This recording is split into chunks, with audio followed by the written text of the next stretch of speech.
Okay, this is my first shot at shooting a video. So I'm working on Will's snowmobile, and we've got one piston on, and I thought I'd show you the next job here is to put in the wrist pin on the second piston. It's very difficult to do. So you can see I've got rags all over the place to prevent the wrist pin from going flying and losing it, which would be yet another ride to the parts store. So the other thing that's important is not to gouge the pistons or pry at them with a screwdriver or do anything like that that could cause damage. The other thing is you want the wrist pins to point, the circlips here to point downwards so they don't rattle, so the force is doesn't have them release, which would cause a catastrophic engine failure. So the way that I do this is I push in one end and hold it with my hand, and then slowly work the other end in. This is my fourth one, so I think I finally got it down, and that one went right in.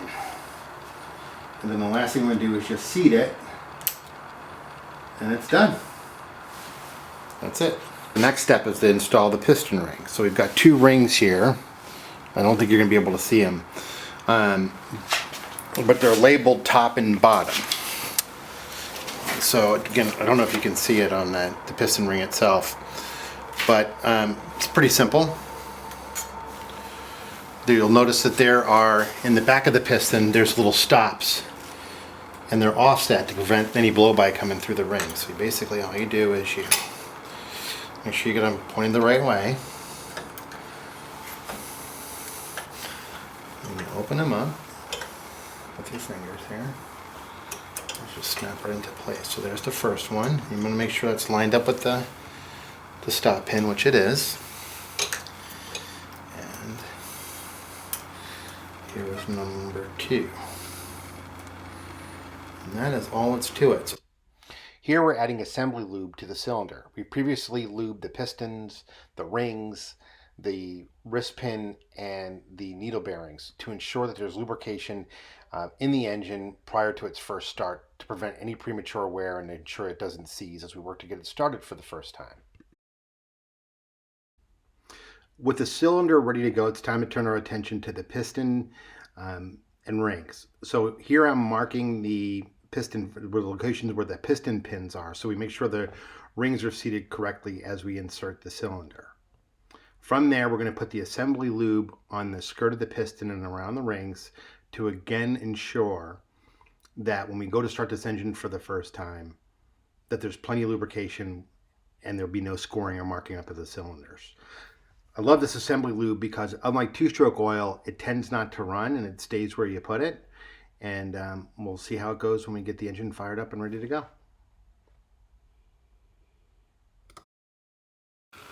Well, it's a few hours later, and I finally, as you can tell, got the cylinder heads on. It was very challenging to do. And so I've also, just so you can see, I put a rubber gasket in here and then put this gasket on top. The key, I wrestled with this for hours and got a stab thumb from a screwdriver to boot, but I got this climber manual for my Polaris, and one of the things that the Polaris manual says to do is to create a wooden block to go underneath the piston so you can crank them down and you get them squared up and at the bottom of the block, so it's much easier to compress the rings and slide the cylinder on. Okay, the next job is to get the intake, the gaskets off the old intake manifold so we can get those mounted up. So you can see, maybe you can see there's a bunch of gasket material in there. So I'm just going to take my little razor blade. This thing got so hot that a lot of the gaskets fused to the metal. So it's just a matter of going slow. You can see I'm making some progress here, prying that off. There's probably a better way to do this, but this seems to work the best. We didn't want to use a cylinder, we didn't want to use a razor blade on the cylinder heads because that maintenance surface seems to be pretty pristine, but this one is good. So rather than just make you watch all that, I did this other one. Over here you can see, cleaned it off and sanded it down already, so that's ready to mount back up. Okay, so what we're going to do now is we're going to put the, we're starting to put the exhaust manifold together. So you notice that under this front cover is our two gaskets, and there's two little keepers there, which are great because you can basically put the gaskets in there, and then I've got some bolts here.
All right.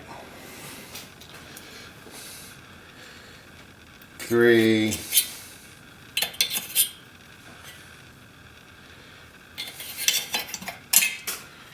And then number 4 over here.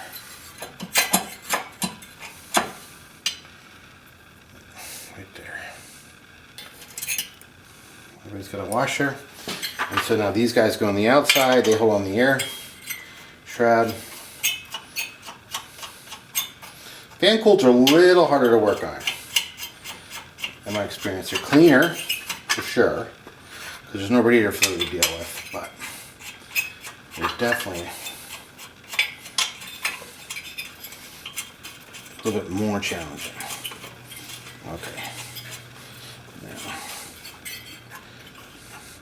just already start as it feels cinched down. Okay, now we're going to put the bolts on the insides here.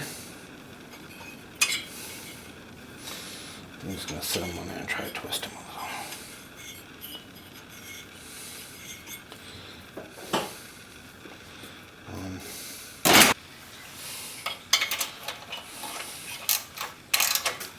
So, important thing with this is just to cross hatch them. So that means do them at angles.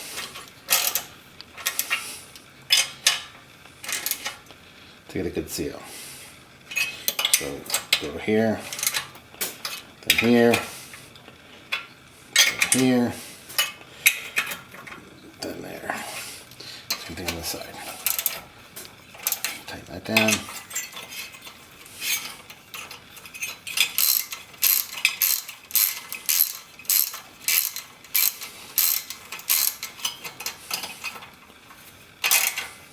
Plug him down.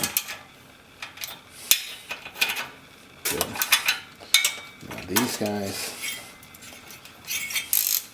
That ensures they get down there nice and flat.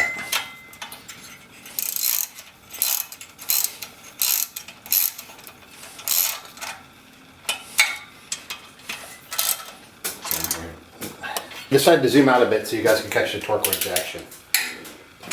So you see there's a little gauge down here, set to 16 pounds. You just start cranking out the bolts. And you hear the click. That's at 16.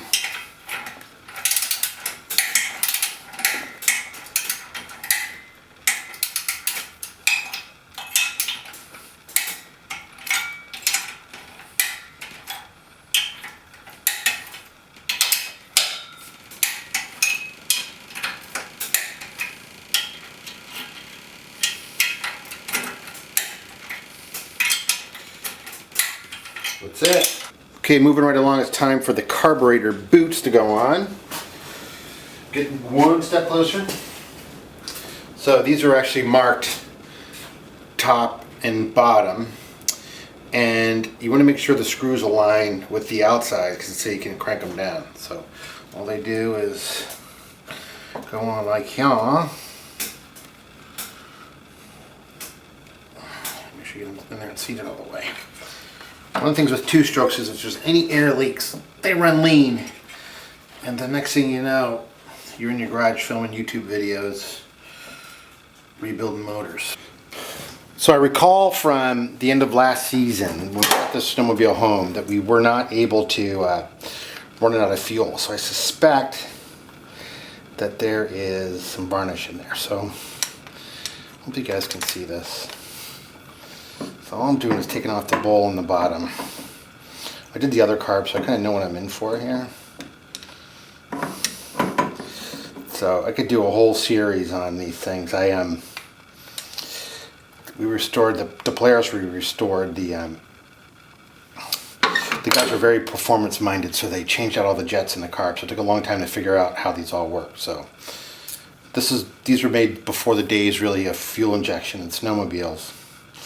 So what you would do, depending on your temperature, is you would come in and you would change out your jets on these carbs, and this is what this basically is right here. So if you can, hopefully you can see this, but that is a primary jet right there, and that controls the fuel air mixture. So today that's all done a little bit automatically. But at the end of every season you want to put some sea foam in the tank or something similar, and then clean everything out. Now usually what I do is take these apart and either send them out or to be cleaned. There's gas running out of this carb, so I know this one's definitely plugged up. But we've been watching Vice Grip Roger recently, and there's a guy on there that showed us a shortcut that we kind of like. Never fails. You try to save a step and it bites you right in the bottom. Okay. So what we have here is that was a primary jet that I showed you before, and there's a secondary jet in here, and that one's actually free. So all you need to do, I should squirt a little carb cleaner in there. Also put a little in here. I can tell if I push down on this spring that jet's moving, so that's good news. And just for a little belt and suspenders action, I'm gonna just squirt. That's a low speed circuit. That'd be your high speed circuit. There you go. So I'm gonna put it back together and put it on and getting close to getting this thing started. Well, fellers, she's all back together, so getting ready to do the first start. So a couple things. One thing I want to mention, it's really important to bleed the oil line. I'll show you how to do that. It's fuel injected, it's oil injected I mean. So it doesn't inject oil, but whenever you take those things apart, you need to bleed the oil pump to make sure that there's no air in the line. And then the other thing is, when you do a top end rebuild, they recommend that you actually, so if it mixes itself at 50-to-1, you put in 50-to-1 in the tank. So I'm going to do 4 gallons here, mix it 50-to-1 to facilitate the break-in. And that will just ensure that there's, so she'll be running at 25-to-1, and that will ensure that there's plenty of oil in the fuel to break in the pistons. So, okay guys, sorry for the huffing and puffing. Moving machines around. So one of the things we learned along the way is it's not a good idea to use starting fluid to get these things going. So if you remember, the fuel bowls and the carbs are empty, cylinders are empty. So what a fast way to kind of accomplish this is, we learned a trick, is to put an air compressor in the tank and just add a little pressure. See if it's the fuel.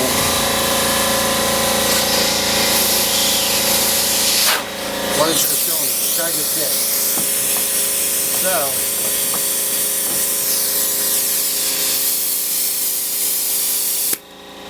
with that, we should be in business. I'm going to reposition the camera and we'll get her flying. Okay, you guys can see that I don't have the air box on or the cowling for the air cooling. Just wanted to test run to make sure that we put it together right. So this will be either our greatest moment or our largest failure. But I'll commit to you this, that no matter which it is, I will share it with you on video. So here you go. There goes nothing.